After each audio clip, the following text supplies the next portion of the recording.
Olá, vamos buscar um pouco de paz para hoje? A palavra de hoje está no livro de Isaías, capítulo 44, versículo 3. E diz assim: Eu lhe darei água para matar a sede e para regar os campos secos.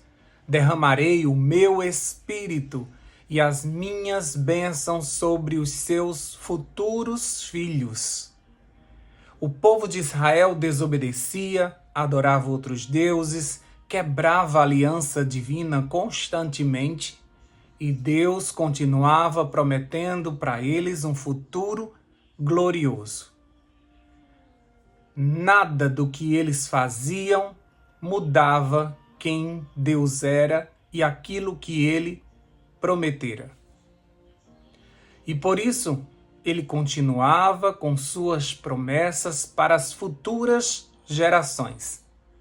A sequidão, os céus de bronze, o deserto, eram figuras de linguagem bem conhecidas do povo de Israel e mostrava o cenário de um povo que foi longe da fonte da água da vida.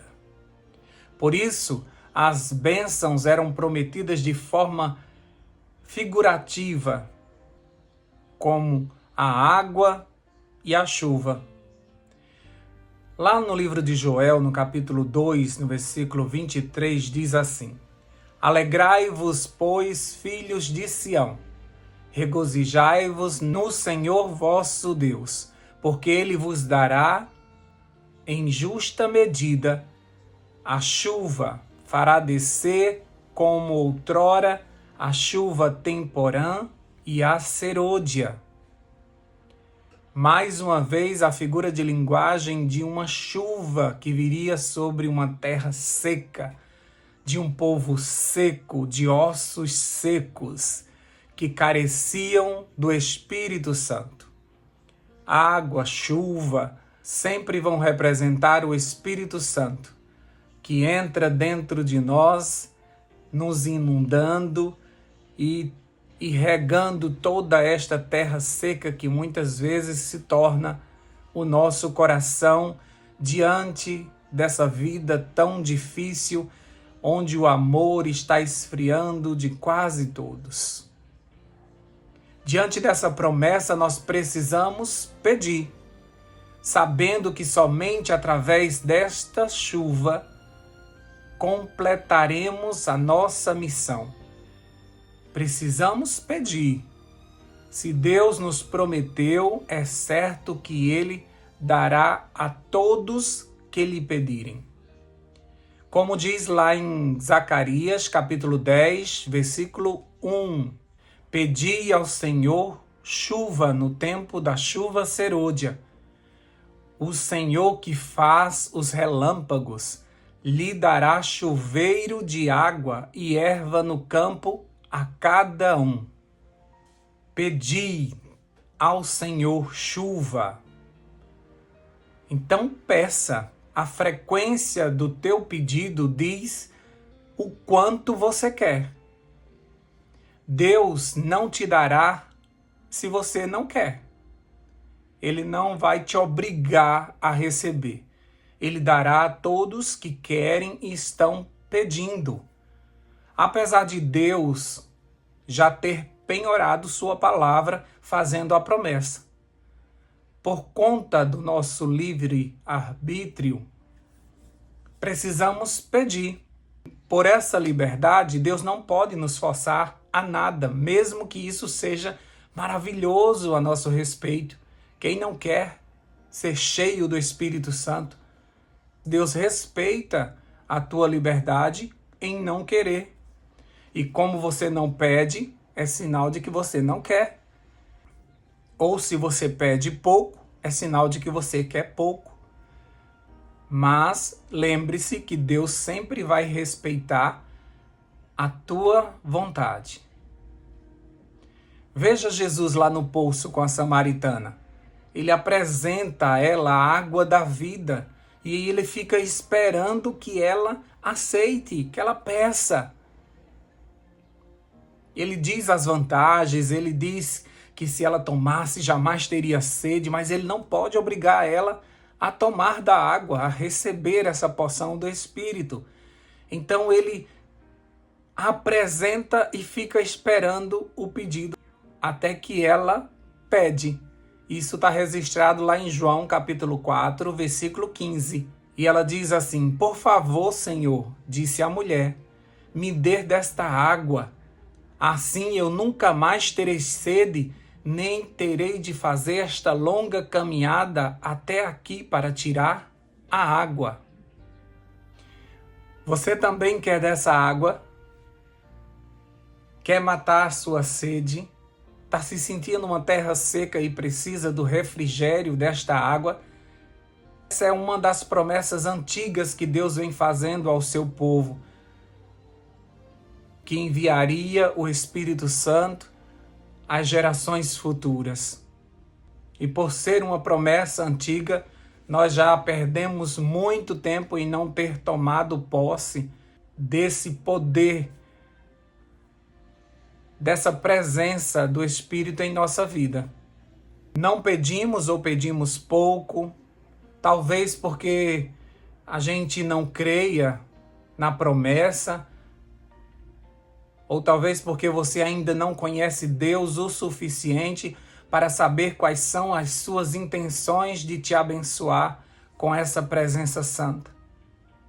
Portanto, busque a Deus e você entenderá o que Ele tem preparado para você. Como diz lá em Oséias capítulo 6, versículo 3. Conheçamos e prossigamos em conhecer o Senhor. Como a alva será a sua saída, e Ele a nós virá como chuva, como a chuva serôdia que rega a terra. No início da pregação do Evangelho, os discípulos tomaram a frente e buscaram o poder do alto conforme a promessa feita por Jesus. E eles, unidos em oração, buscaram essa presença do Espírito, que seria o poder necessário para lançar os alicerces do cristianismo. E precisavam do poder do alto, precisavam saírem da sua timidez, do seu medo, das suas poucas instruções, para se tornarem homens cheios de ousadia e de poder. Depois que os discípulos receberam, eles saíram repassando para os outros este poder. Ainda hoje você pode usufruir dessa chuva temporã. Você pode pedir ao Senhor que venha sobre você essa chuva, inundando não somente a tua vida, mas a tua família e todas as pessoas que estão ao teu redor. Que a tua influência, assim como a influência dos discípulos, seja marcante na vida dessas pessoas, da tua igreja, das pessoas do teu trabalho, por onde você for. Mas nos últimos dias será o tempo da chuva serôdia. E essa é diferente. Essa virá sobre todos.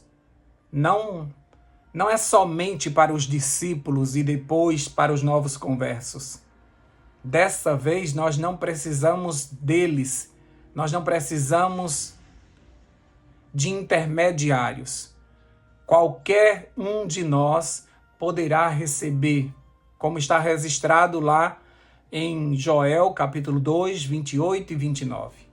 E depois disso, eu derramarei o meu espírito sobre todos os povos, ou sobre toda a carne.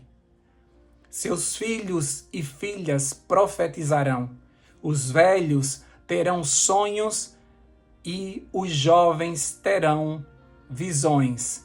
Naqueles dias derramarei o meu espírito sobre os meus servos e minhas servas. Hoje é um ótimo dia para pedir.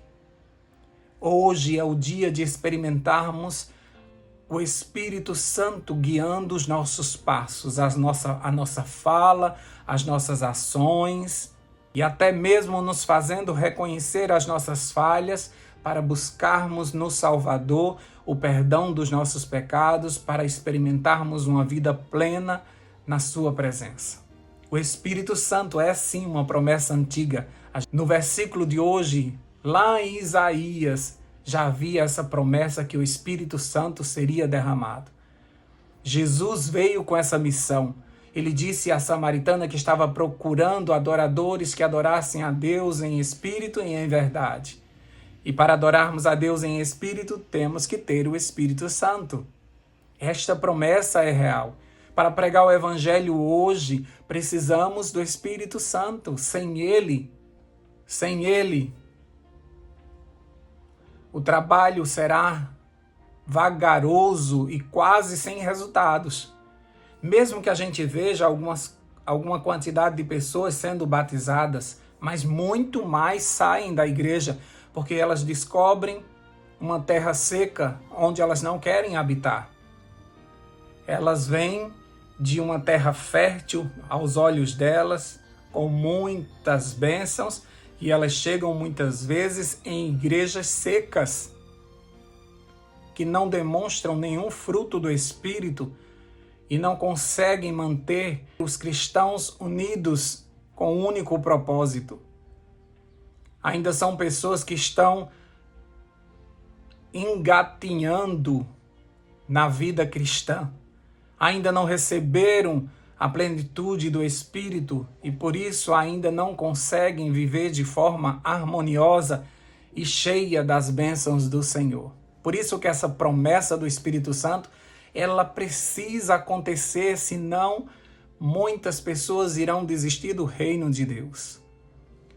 E muitas pessoas não acreditarão mais na nossa pregação, porque o Evangelho se espalhou de uma forma errada. Hoje os cristãos são motivos de piada, porque não são pessoas cheias do Espírito, mas são cheias de si. E com as suas crenças, muitas vezes afastam as pessoas do Salvador. Somente o Espírito de Deus vai atrair as pessoas para Jesus. Por isso que nós estamos vivendo a época em que nós precisamos pedir. Existe uma promessa, agora peça e receba a promessa. Se Deus prometeu para esses dias, Ele tem muito mais vontade de nos dar do que nós temos de pedir. Então, esta promessa está à distância de um pedido, mas de um pedido fervoroso, de alguém que quer muito para ser usado no reino de Deus. Vamos orar por isso? Deus, mais uma vez nós nos achegamos à Tua presença. Mais uma vez nós queremos Te pedir que venha sobre nós o Teu Espírito Santo, que Ele nos use para o Teu reino, que Ele nos indique o caminho, que Ele aponte as pessoas para quem devemos falar, que Ele nos encha da Tua palavra, que Ele nos faça lembrar de tudo que o Senhor falou, que possamos ser a Tua voz aqui na terra, que possamos fazer as mesmas obras de Jesus, para que as pessoas entendam que ainda existem pequenos cristos nesta terra, que sejamos semelhantes em poder e ousadia, que sejamos cheios da graça do Senhor, para que a gente possa desaguar sobre essas pessoas como uma fonte a jorrar, que a gente possa matar a sede de muitas pessoas que estão andando pelo deserto da vida, errantes, sem saber para onde ir, como ovelhas que não têm um pastor. Enche o Teu povo, Senhor Deus, do Teu poder, enche o Teu povo do Teu Espírito Santo, para que possamos verdadeiramente viver o Evangelho. Perdoa-nos, Senhor Deus, porque pensamos que essa promessa é para um futuro bem longe, e por isso nós perdemos de fazer a obra agora. Essa promessa veio com Jesus, e ao morrer na cruz, Ele soprou sobre os seus discípulos esse Espírito Santo. No Pentecoste, mais uma vez, outra porção. E agora o Senhor continua querendo nos dar esse poder para fazermos a diferença no mundo. Nós não queremos ser mais um crente, nós queremos ser filhos e filhas do Deus Altíssimo, cheios do Espírito do Pai. Nós te pedimos neste dia, venha sobre nós mais uma vez e que seja um dia diferenciado com a visão do Espírito Santo. Faremos deste dia um dia santo, conforme o Senhor planejou. Dá-nos a tua paz, fica conosco, por Jesus. Amém, amém e amém. Paz para hoje é o que eu desejo para você.